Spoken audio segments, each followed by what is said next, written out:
On today's episode of I Grew Up in an Actual Dictatorship, so you'll know you're not in one, I want to tell you guys about the day that Fidel Castro stole everyone's money in one fell swoop, and there was nothing we could do about it. It all started in October 2004. Fidel Castro was thinking of new ways he could make money, but not off of entrepreneurship or off of trade, but more off of the backs of the Cuban people. On October 25th, 2004, every Cuban woke up to this news. Fidel had printed his own money, one he called El Chavito.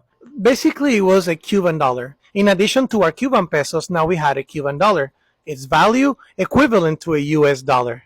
Fidel gave us exactly 2 weeks till November 4th to turn in all of our dollars. Otherwise, every dollar that we turn in after November 4th will lose 20% of its value.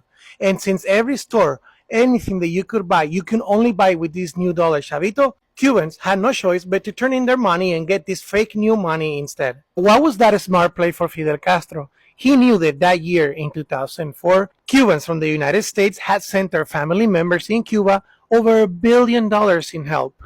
That means that now Fidel gets to have access to $1 billion a year on actual dollars, while he gives his Cuban people this fake money. They can only use in stores located in Cuba, and the stores over there are always empty and have no products at all.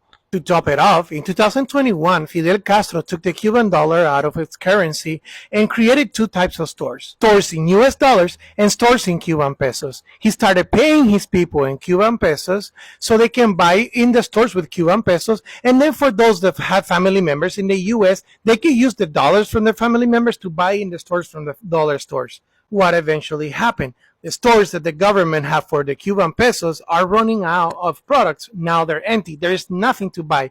And the stores that you can only buy with the US dollars are full of products. This ensures that the only way to survive in Cuba is for your family members to send you US dollars, because that's the only way you can buy products. Because if you get paid in Cuban pesos, you're not going to have, even if you have the money, you're not going to have the possibility to access resources. And this in fact worked. From sending $1 billion a year from the US to Cuba, they are now sending $2 to $4 billion a year, meaning that Fidel Castro and his people were only getting more richer. That's the way it works. In the socialist government, those at the top will always stay at the top, and will ensure that those at the bottom, which is the majority of people, will always stay at the bottom.